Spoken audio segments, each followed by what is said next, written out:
अतः पृच्छामि संसिद्धिर्योगिनां परमं गुरुम्।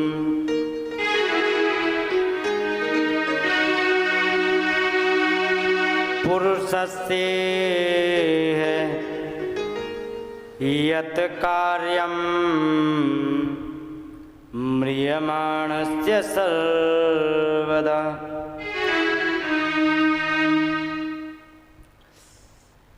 अतः पृच्छामि संसिद्धिर्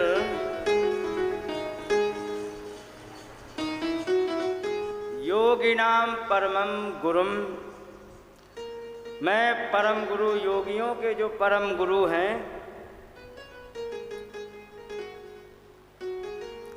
मैं आपसे पूछना चाहता हूं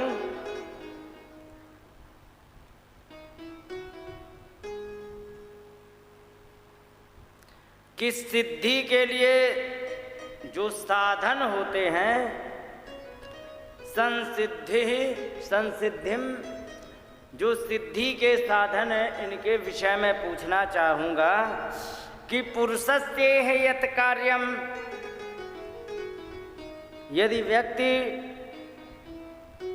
सिद्ध होना चाहता है तो उसके लिए क्या करना चाहिए। यत् कार्यम, जो करना चाहिए वो बता दो। कि कैसे? कई म्रियमाणस्य सर्वथा, जो मरने वाला व्यक्ति है उसको क्या करना चाहिए। दूसरी बात, उन्होंने कहा यत् श्रोतव्यम अथो जप्यम यत् कर्तव्यम नृभिः प्रभो स्मर्तव्यम भजनीयम वा ब्रूहि यद्वा विपर्ययम्। यत् श्रोतव्यम, जो सुनना चाहिए ये बताओ। अथो जप्यम, या तो क्या जपना चाहिए हमें ये बताओ। यत् कर्तव्यम, या करना क्या चाहिए ये बताओ। स्मरण किसका करना चाहिए। भजनीयम वा, भजन करने योग्य कौन है ये बताइए। या ब्रूहि यत् वा विपर्ययम्, या तो इससे भी कोई अलग हो साधन, उसको बताओ।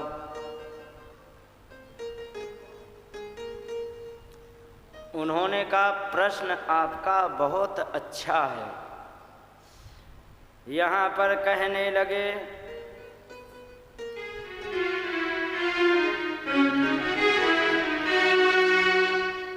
वरीयानेश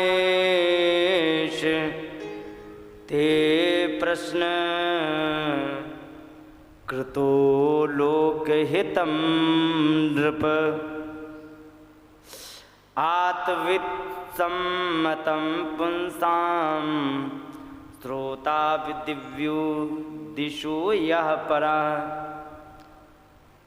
श्रोतव्या दिशो यः परः। आपने कहा है कि वरीयानेश ते प्रश्न, तुम्हारा प्रश्न बहुत श्रेष्ठ में भी सर्वश्रेष्ठ है, क्योंकि ये लोक हितम, संसार के हित के लिए है। संसार के हित के लिए प्रश्न क्यों है? क्योंकि उन्होंने एक बात कह दी, कहने लगे कि म्रियमाणस्य सर्वथा, मरने वाले व्यक्ति को क्या करना चाहिए ये बताओ। तो संसार में ऐसा कौन व्यक्ति जन्मा है जिसको मरना नहीं है? कोई है? आज से आगे कभी भी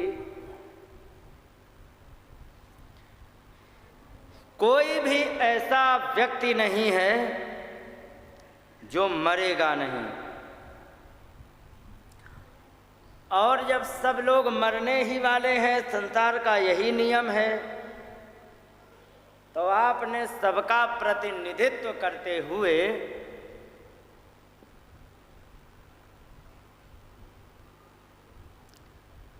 प्रश्न किया है तुमने। उन्होंने कहा कि ठीक है, क्या करना चाहिए क्या नहीं करना चाहिए वो तो हम बता देंगे, पहले तो ये हम जान ले कि तुमने किया क्या है, अब तक क्या करते रहे हो ये बताओ। पहले उन्होंने कहा कि सुनो, जो तुमने कहा कि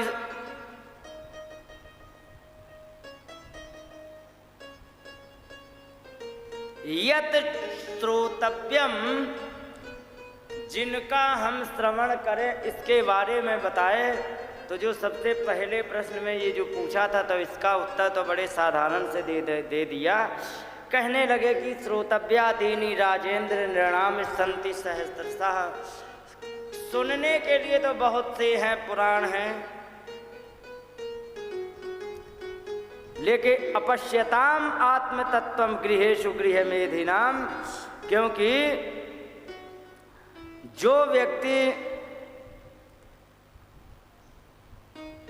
गृहस्थ में रह करके आत्म तत्व को नहीं पहचान पाता है, तो सारा कहना सुनना सब बेकार हो जाता है।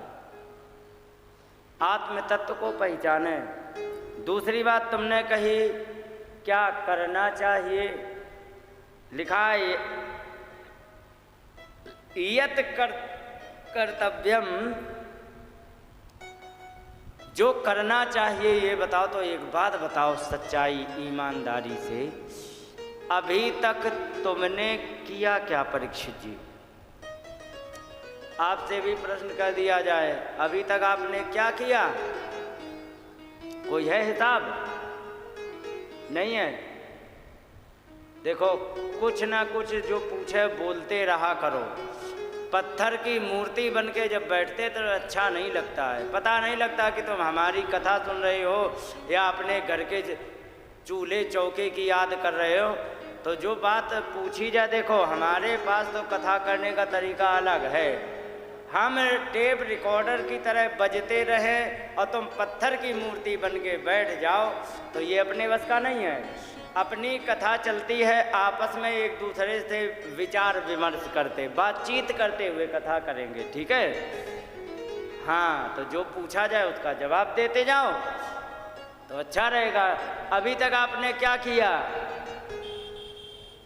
नहीं पता है। हाँ, सुखदेव जी कह रहे हमें पता है तुमने क्या किया। हाँ, सुखदेव जी ने कहा, कह रहे कि सुनो तुमने क्या किया, हमसे पूछो, तुम्हें याद नहीं आ रहा, हमें याद है कि क्या किया। कई की निद्रया ह्रियते नक्तम, नींद तो तुमने सो के गंवा दी। रात, ठीक है, रात तो तुमने सो के गंवा दी। निद्रया ह्रियते नक्तम, नक्तम माने रात, ठीक है। व्यवायेन च वावयः, या तो बालक बच्चों का जन्म देने में गमाई रात। और दिवाचार्थे हया राजन, दिन या तो तुमने धन कमाने में गमाया दिन को,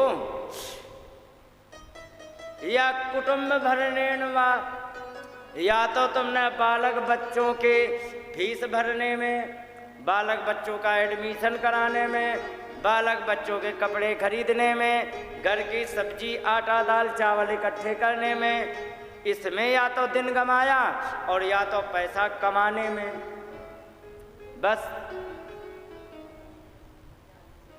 और एक बात और बता दें, सुनो,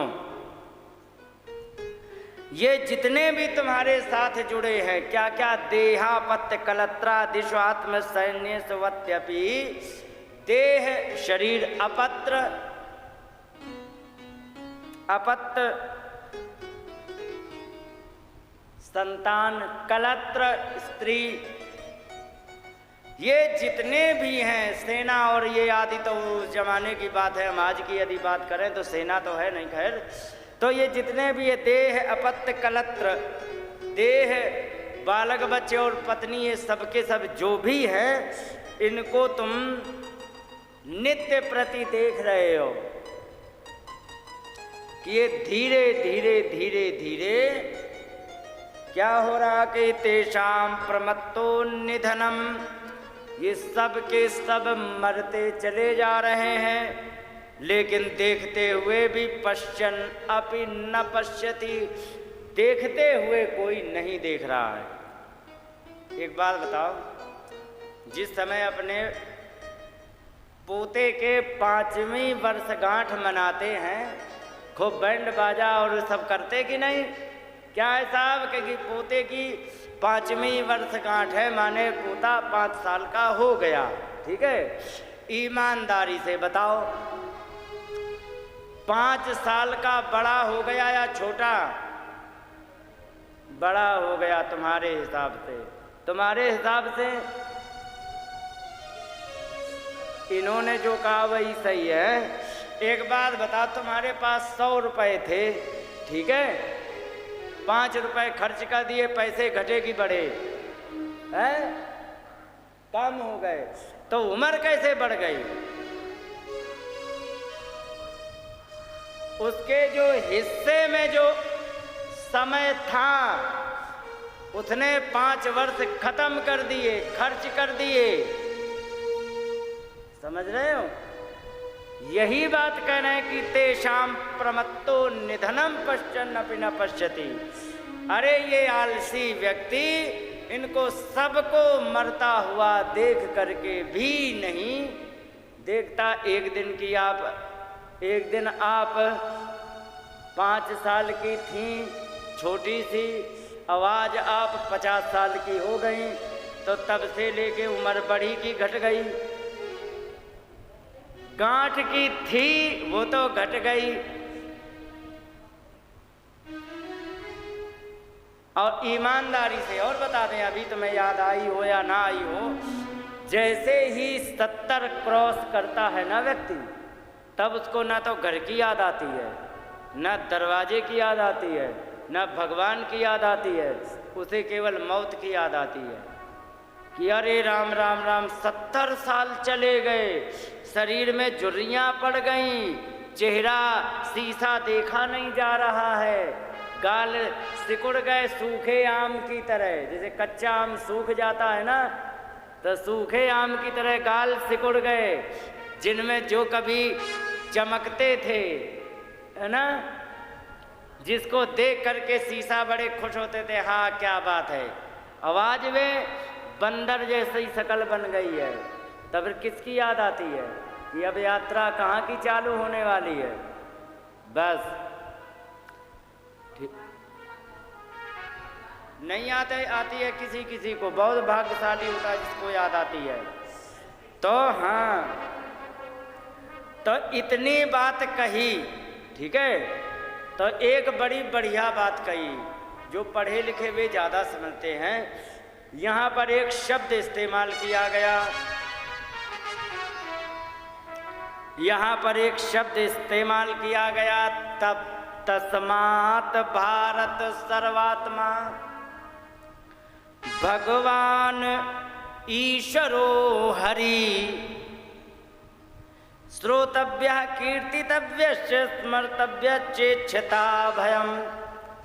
तस्मात् शब्द जो है ना, वो तब उपयोग में लाया जाता है संस्कृत में, जैसे हिंदी में कोई बात किसी को समझाते समझाते समझाते समझाते जब अंतिम निर्णय पर पहुंचते हैं, जैसे कि किसी के यहाँ झगड़ा हो गया, लाला देख लो झगड़ा करे क्या फ़ायदा है, उसका उतना नुकसान हो गया, उसका उतना नुकसान हो गया, उसका इतना नुकसान हो गया केवल झगड़ा करने से।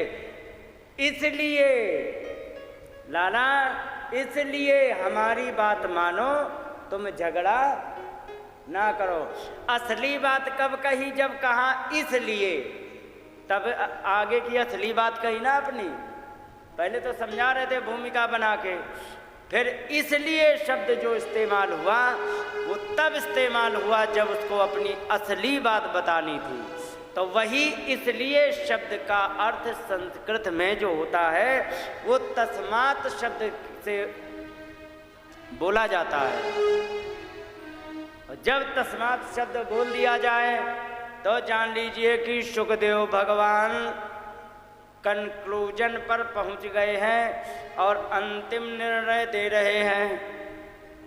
उन्होंने कहा तस्मात् भारत माने परीक्षित जी सर्वात्मा भगवान ईश्वरो हरि ही।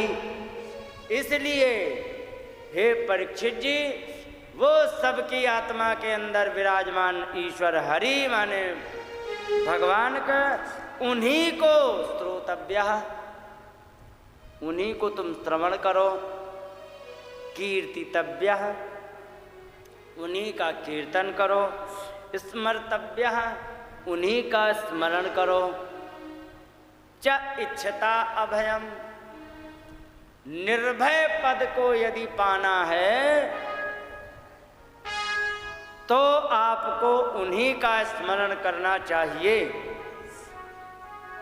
यहाँ पर ब्रह्मानंद महाराज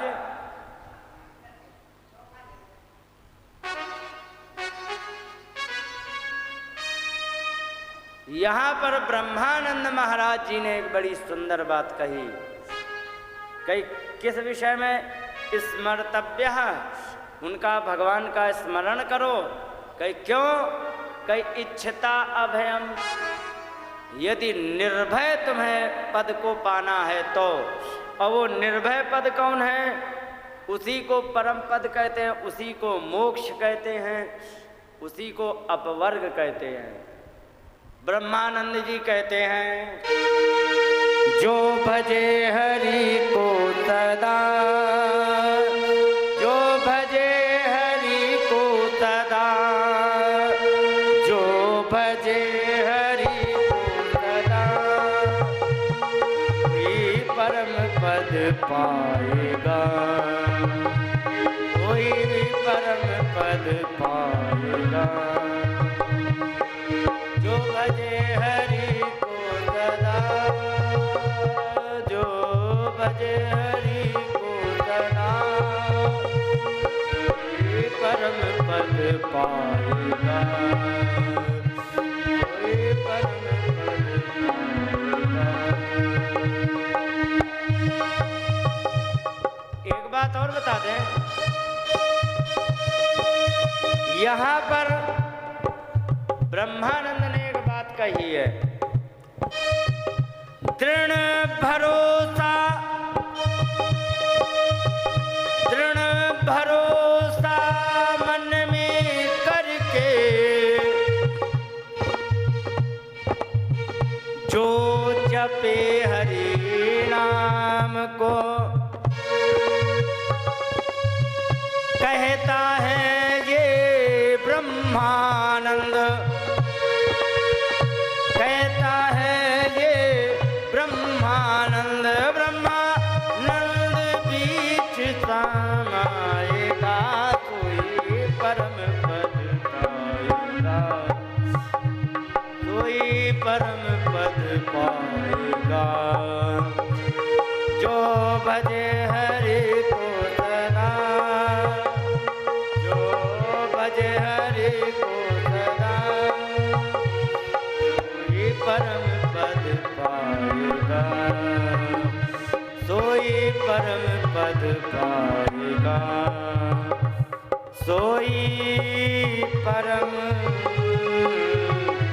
पद पाएगा। बस भरोसा होना चाहिए मन में। दृढ़ भरोसा करके यदि आप भगवान का स्मरण करेंगे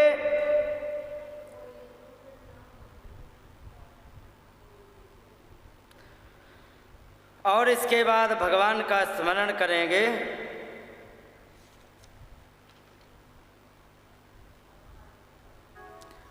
आपका निश्चित कल्याण हो जाएगा।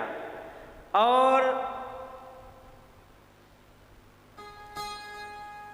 आप यदि सोचो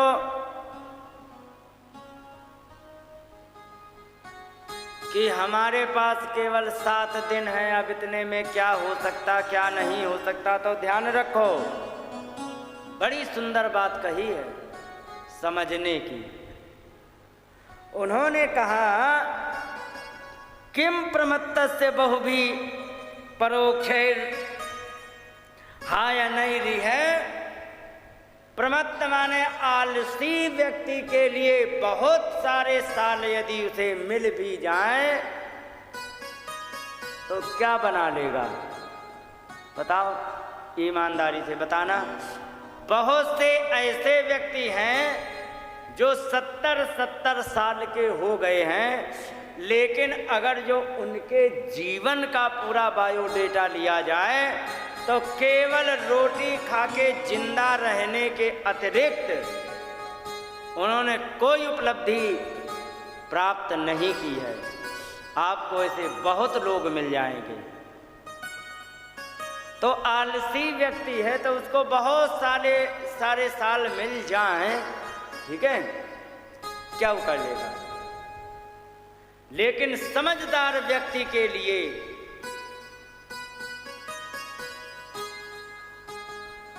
एक मुहूर्त पर्याप्त होता है। यहाँ कह रहे हैं किम प्रमत्तस्य बहुभी परोक्षैर हायनैरिह वरम मुहूर्तम विदितम घटेत श्रेयसे यतः। अगर जो समझदार व्यक्ति है तो वो मात्र एक मुहूर्त के समय को सदुपयोग करके और अपना सब कुछ बना सकता है। ये भी डाल दो, अपना सब कुछ बना सकता है। एक बात बता दें माता, ज्ञान प्राप्त करने के लिए बहुत लंबे प्रवचन की कोई आवश्यकता नहीं है, समझ रहे हो। और जीवन में यदि उन्नति करना है तो बहुत सारे समय की कोई जरूरत नहीं, जब जागो तभी सवेरा। अब तो मैं एक बंगाल की कथा सुना दे छोटी सी ज्ञान के लिए।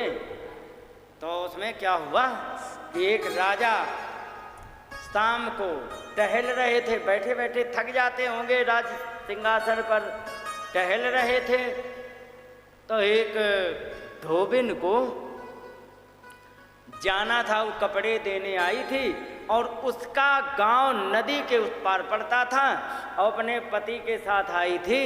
और वो और अंधेरा शाम होती जा रही थी तो कहने लगी अरे सुनो जल्दी करो,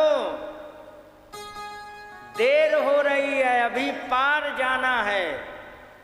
क्या कहा? जल्दी करो, देर हो रही है, हमें पार जाना है और समय बहुत कम है, क्योंकि शाम हो गई थी। उन्होंने जब इतनी बात कही, जय हो छोटी छोटी भक्तानियों, ये छोटी छोटी भक्तानी हैं, बैठ जाओ तुम्हारी जय हो। तो ये बात जब राजा ने सुनी तो कहा सुनो सुनो सुनो सुनो, आपने क्या कहा? अरे नहीं महाराज, हम आपसे नहीं कह रहे। वो जानती थी कि राजा महाराज हैं, तो कहीं नहीं महाराज, कहीं किससे कहा किससे नहीं कहा, कहा क्या ये बताओ। कहे कि नहीं, हम अपने पति से कह रहे थे कि अभी देर हो रही है, समय कम है, पार जाना है, नदी पड़ती है, उस पार गांव है, अंधेरा हो जाएगा। कहे कि हाँ माता, तुमने बहुत अच्छी बात कही, देर हो रही है, समय कम है और अभी उस पार भी तो जाना है, और हम लगे कहाँ हैं? राजकाज में, और अभी जाना है उस पार। एक वाक्य बोला था, ठीक है।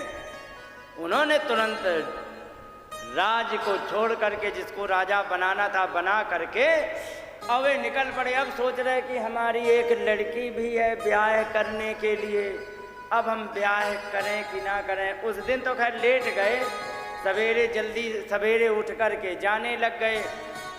और तो आगे क्या हुआ, एक झाड़ू लगाने वाली माता जी वे झाड़ू लगा रही थी और वे खड़े इतने विचार में डूब गए कि हम जाएं कि ना जाएं, जाएं या ना जाएं, लड़की का ब्याह करना जरूरी है और जीवन का कल्याण करना जरूरी है, क्योंकि बुढ़ापा आ गया, पता नहीं कब लेके चलते हैं, हमें कल्याण ना कर पाए। वे खड़े, तब तक वो आ गए, महाराज आपसे निवेदन है आप एक तरफ हो जाओ। कि क्या कहा माता? एक तरफ हो जाओ। वाह क्या बात कही, एक तरफ हो जाओ, बीच में मत, इधर उधर मत हो, किसी भी एक डिसीजन पर पहुंच जाओ। एक तरफ हो गए तुरंत और तुरंत वृंदावन आ गए। उन्होंने सोची जिसने सृष्टि को बनाया ब्याह उसी के साथ हो जाएगा, जिसके साथ लिखा है परमात्मा ने, यहाँ कोई कमी नहीं है, सब कुछ हो जाएगा। हम अपने जीवन के कल्याण का मार्ग ढूंढने जा रहे और आकर के वृंदावन में एक मंदिर बनवाया। रंगनाथ मंदिर के पास में उनका मंदिर है। कहने का मतलब क्या है? जागने के लिए बहुत समय नहीं लगता है और ज्ञान के लिए बहुत लंबे प्रवचन की कोई आवश्यकता। ज्ञान कराने के लिए तो एक वाक्य बहुत होता है। केवल 2 वाक्य तो सुने थे, देर हो रही है पार जाना है, ठीक है, एक वाक्य, और दूसरी ने कहा था कि महाराज एक तरफ हो जाओ, 2 वाक्य थे ना। और कहाँ राज चला रहे तो कहाँ बाबा जी बन गए, वृंदावन में आके भजन करने लग गए। 2 वाक्य में तुरंत गृहस्थ से संन्यास लेने में, ज्ञान कराने के लिए बहुत लंबे प्रवचन की, और समझ यदि तुम्हारे अंदर है तो कुछ नया करने के लिए बहुत लंबे समय की आवश्यकता नहीं होती है। अब आपको एक बात बता दें यार, भाई साहब खड़े हो जाओगे, वही नीचे वाली और करनी है, बीच में करना है, किनारे है, वही नीचे वाली दबा देना जिससे इसकी चमक कम हो जाए, और इसको सेंटर में कर देना है, बस हो गया, और सेंटर में कर दो।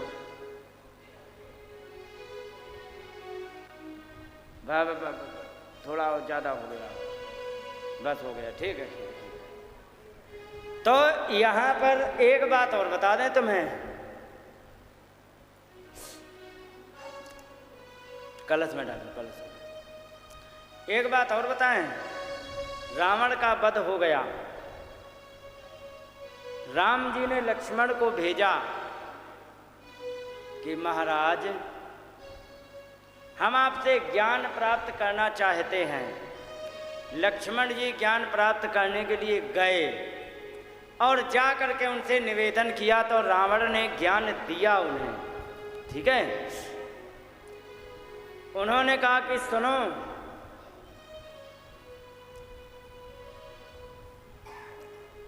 बहुत काम की बात तुम्हें बताएं, यदि सबसे बड़ा यदि कोई ज्ञान है तो सिर्फ ये है कि कभी भी अच्छा विचार आए उसको आगे नहीं टालना चाहिए, ठीक है, और बुरा विचार आए उसको टालते ही टालते रहना चाहिए, ठीक है। जैसे आजकल गुस्से में जरा सी बात सुनी, गुस्से में उठाया, लट चले गए और जा करके जो करना सो कर दिया, बाद का परिणाम जो होता है वो बाद में रोने वाला हो जाता है ना। रावण ने कहा कि सुनो, अच्छा कार्य यदि करने का विचार जब भी तुम्हारे मन में आए तो कभी भी उसको टालना नहीं चाहिए। क्या हो गया माता? है? अरे वो कर लेंगे, लेकिन तुम तो शांति बना के रखो।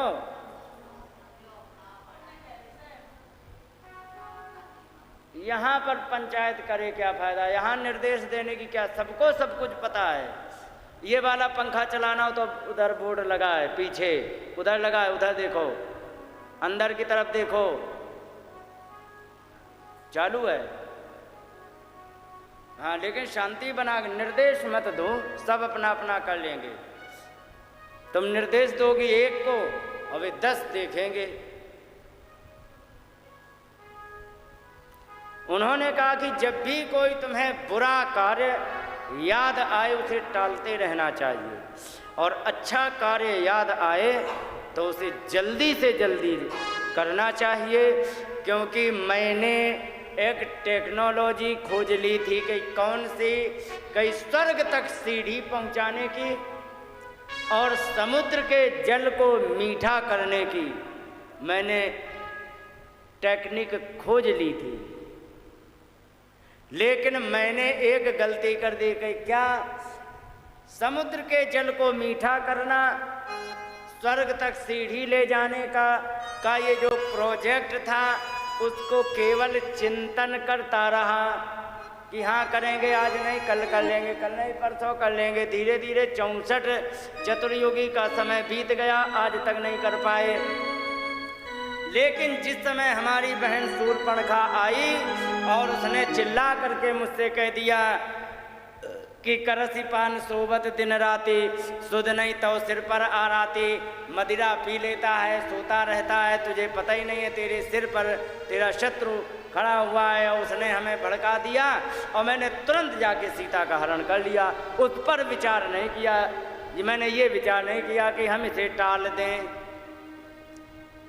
बुरे काम को तुरंत किया, अच्छे काम को टालता रहा। परिणाम ये रहा कि जो हमारा स्वर्ग तक सीढ़ियों का, समुद्र के जल को मीठा करने का जो प्रोजेक्ट था वो अभी तक वैसे ही पड़ा रहा, और बुरा कार्य करने का परिणाम ये आज आया है कि मैं आज युद्ध भूमि में अंतिम श्वासें गिन रहा हूं, तब तुम आए हो ज्ञान लेने।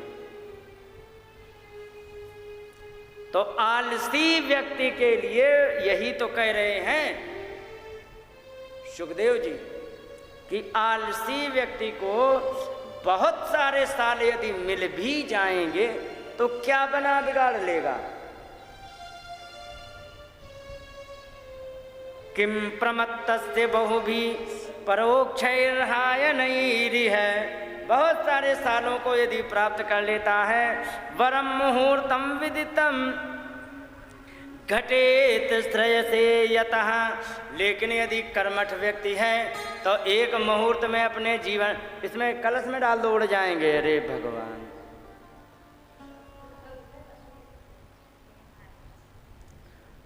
यदि समझदार व्यक्ति है तो एक मुहूर्त में ही अपना काम कर लेगा। ठीक है, तो कहने का मतलब ये है हमेशा क्रिएटिव रहो। ठीक है, और यहाँ पर कई खट्वांगो नाम राजर्षि, उन्होंने कहा एक मुहूर्त में कल्याण हो जाता है, चिंता मत करो, तुम्हारे पास 7 दिन है अभी। उन्होंने कहा महाराज हमें तो बड़ा असंभव लग रहा है, एक मुहूर्त समझते हो कितनी देर का होता है? 2 घड़ी का एक मुहूर्त होता है। आजकल तो ये टाइम टेबल ही खत्म हो गया, पहले यही टाइम टेबल चलता था। आजकल घंटा मिनट सेकंड जानते हैं, घटी पल विपल और ये नहीं जानते हैं, मुहूर्त ये नहीं जानते हैं। तो 2 घड़ी का एक मुहूर्त होता है, एक घड़ी 24 मिनट की होती है। ठीक है, और 2 घड़ी का मतलब 48 मिनट, 48 मिनट का एक मुहूर्त होता है। क्योंकि जो समझदार व्यक्ति है ना 48 मिनट में ही कल्याण कर सकता। तुम्हारे पास तो 7 दिन है, समझ रहे हो। और जो आलसी है तो उसको चाहे सालों दे दिए जाऊँ, ना आज करने वाला ना तब, तुम्हारे पास 7 दिन है, तुम्हारा काम हो सकता है। तो कहे कि महाराज ऐसे कैसे हम समझें, क्योंकि हमारे पास उदाहरण है, क्योंकि है उदाहरण है। कई खट्वांगो नाम राजर्षि ज्ञात्वेयत्तामिहायुषः, खट्वांग नाम के राजा को पता लग गया कि हमारा इस समय जीवन मात्र 2 घड़ी का बचा है, एक मुहूर्त का बचा है जीवन। क्या हुआ? तो कह रहे हैं कि मुहूर्तात सर्वम उत्सृज्य, एक मुहूर्त में सब कुछ त्याग करके गतवान अभयम हरिम, निर्भय परम पद को, परमात्मा को उन्होंने प्राप्त कर लिया। लेकिन तुम्हें चिंता करने की क्या आवश्यकता है? तथापेह तरहि कौरव्य सप्ताहम जीवितावधि, फिर भी तुम्हें चिंता की इतनी कोई बात नहीं, तुम्हारे पास तो 7 दिन का समय है जीने का, कोई बात नहीं, इतने में तुम्हारा बहुत अच्छा कल्याण होगा, चिंता मत करो। देखो एक बात बता दें, सबसे पहले सुखदेव जी ने क्या किया मालूम है? सुखदेव जी ने सबसे पहले परीक्षित जी के भय को दूर किया। एक बात बता दें, असली डॉक्टर कौन होता है मालूम है? मैं बताऊं कौन होता है? असली डॉक्टर वो होता है कि रोगी को सबसे पहले चिंता मुक्त कर दे। अब जैसे कि कैंसर हो गया, अब डॉक्टर और तुम्हें कैंसर हो गया, 3 स्टेज का है, अब तो इनकी गारंटी खत्म, मरीज के आगे ही बोल रहे हैं। बेचारा कैंसर से ना मरे तो हार्ट अटैक से मर ले, वो है कि नहीं है? वो बहुत बड़ा मूर्ख डॉक्टर होता है। लेकिन असली डॉक्टर वो होता है मालूम है कौन? उन्होंने देख लिया कि हाँ अरे रे ये तो छोटा, चिंता मत करो, अभी अभी ये ठीक हो जाएगा, चिंता मत करो। मरीज के आगे कह रहे चिंता मत करो, बहुत जल्दी ठीक हो जाओगे, तो वो बीमारी से जब ठीक होगा तब ठीक होगा, मन से पहले ही ठीक हो गया। और ध्यान रखो, जो व्यक्ति मन से जब पहले ठीक होता है ना, तो बीमारी रिकवर जल्दी होती है, बीमारी जल्दी खत्म होती है। ठीक है? और पहले ही डॉक्टर ने डरा के रख दिया, और तुम्हें कैंसर हो गया, ये हो जाएगा, अब तुम मात्र 6 महीने के हो, तो बेचारा घबरा के ही 3 महीने में निपट जाए, तो वो डॉक्टर बेकार होता है। ऐसे ही सुखदेव भगवान बहुत बढ़िया डॉक्टर हैं। एक बात बताओ ईमानदारी से, जब किसी व्यक्ति को फांसी डिक्लेयर कर दी जाती है 1-2 महीने पहले तो होती है कि इतनी तारीख को इनको लटका देना है, कब तक? जब तक मर न जाए। तो ईमानदारी से बताना, जिस दिन फांसी की सज़ा और उससे राष्ट्रपति से क्षमा याचना फेल हो जाती है, तो सच बताना, उससे रोटी खपती है? नहीं खपती है। वो सूख सूख के 1 महीने का समय तो चिंता से सूख सूख के कमजोर हो जाता है, समझे? और यहाँ 7 ही दिन है परीक्षित जी के लिए, तो घबराने का विषय बनता है कि नहीं? तो सबसे पहले घबराहट दूर करी जाएगी, क्योंकि यदि मन में घबराहट रहेगी तो भगवान का ध्यान कैसे कर पाएंगे? ये मन में कुछ तो शांति होनी चाहिए। उनको शांति बनाने के लिए कहा, चिंता मत करो, तुम्हारे पास 7 दिन का समय है और 7 दिन में तुम्हारा पूरा काम हो जाएगा, परेशान मत हो। तो ये चीज़ें हैं। इस प्रकार से उन्होंने समझाया। समझाने के बाद उन्होंने बताया कुछ नहीं है, भगवान का ध्यान करने के लिए थोड़ा सा प्रयास करना पड़ता है कि जितासनो जित श्वासो जित संगो जितेंद्रिया, आसन जीत लो, सांसों को जीत लो, संग माने आसक्ति को जीतो, जितेंद्रिया इंद्रियों को जीतो, स्थूले भगवतो रूपे मना संधारे दिया, विशाल भगवान के रूप को मन में धारण करके और उनका स्मरण करते रहो, ये होता है। और इतना ही यदि करते रहेंगे तो तुम्हारा काम हो जाएगा। तो उन्होंने बताया कि विशाल भगवान का रूप क्या है, तब उन्होंने बताया है, वही बताया है जो तुलसीदास जी ने मात्र 1 चौपाई में ही पूरी बात कह दी। उन्होंने कहा, पद पाताल शीस अज धामा,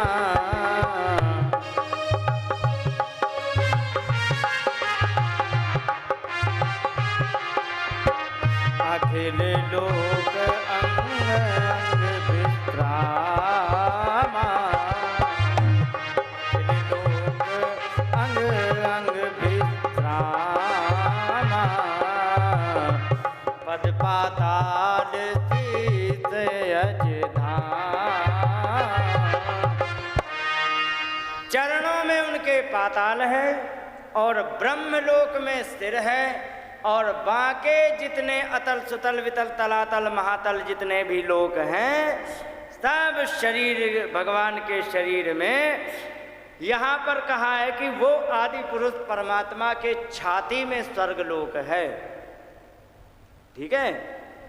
और इंद्र आदि देवताओं का स्थान भुजाओं में है, और भगवान के नेत्र हैं वो अंतरिक्ष है।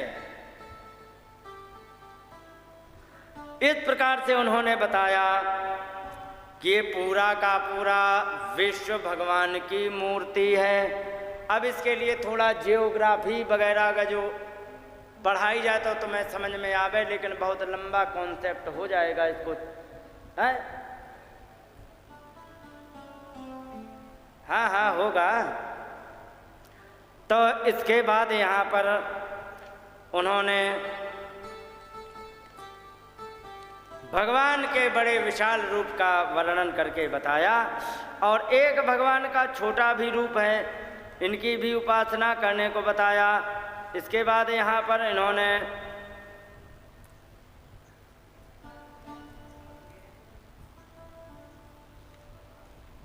बताया है कि यहाँ पर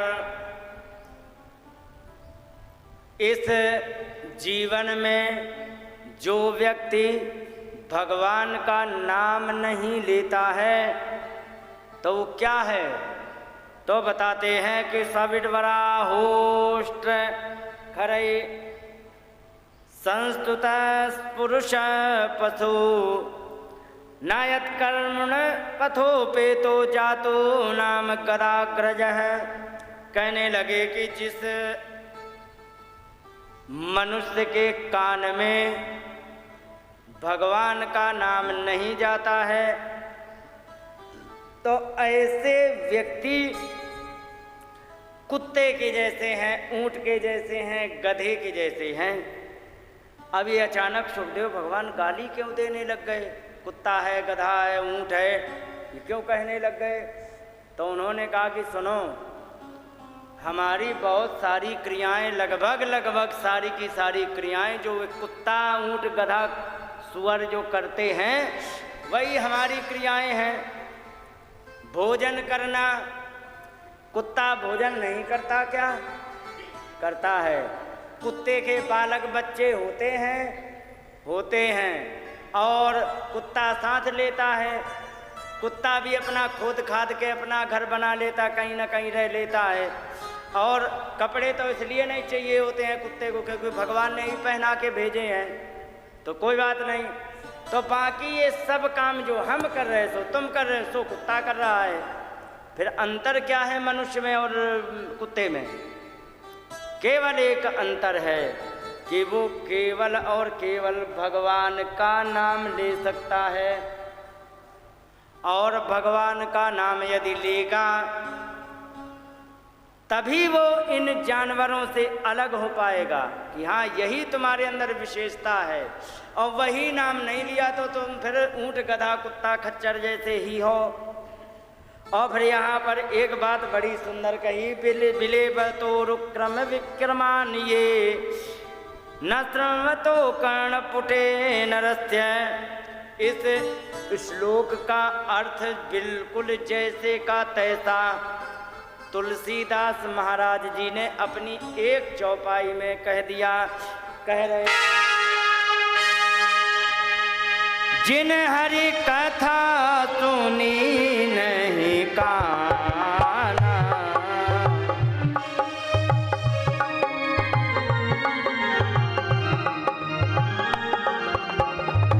श्रवण रंध अहे भवन समाना, श्रवण रंध अहे भवन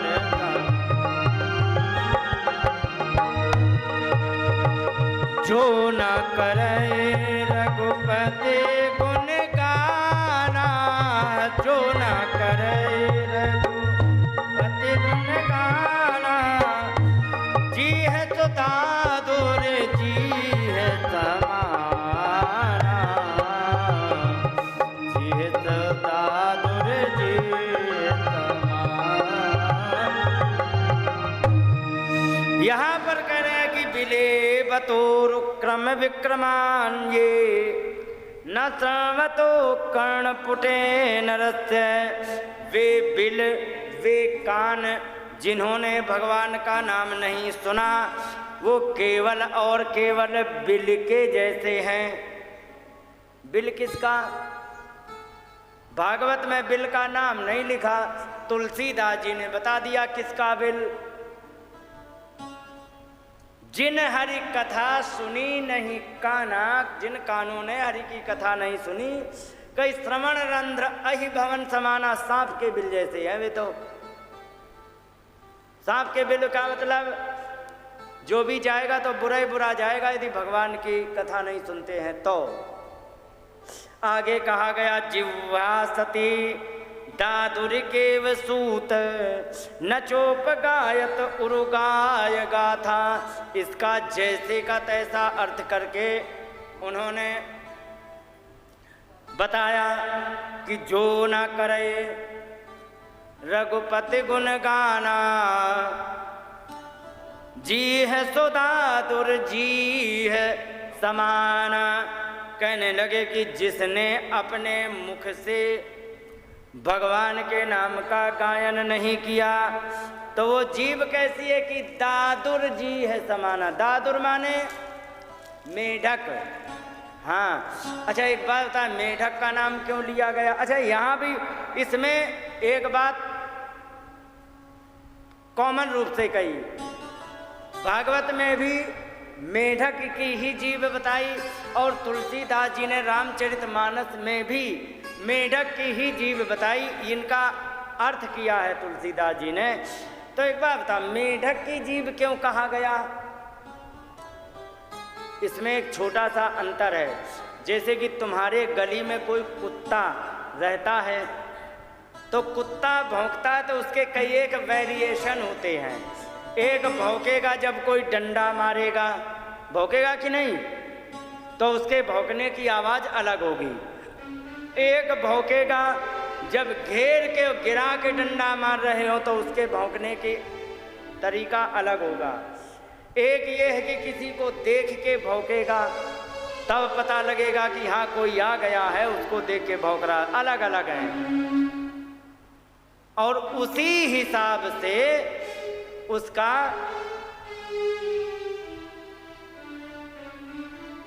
उस पर व्यवहार किया जाता है कि हाँ ये आखिर क्यों भौंक रहा, देखो देखो देखो चल के। लेकिन आप इतने लोग बैठे हो, अच्छा ये बताओ, जब बरसात शुरुआत हुई थी तो उनके तालाब के किनारे, गड्ढों के किनारे मेढक बैठ करके पिट पिट पिट पिट चिल्ला रहे थे। चिल्ला रहे थे कि नहीं? कोई भी आज तक पूछने गया कि भाई साहब ये बताओ तुम क्यों चिल्ला रहे हो? कोई गया पूछने? क्यों?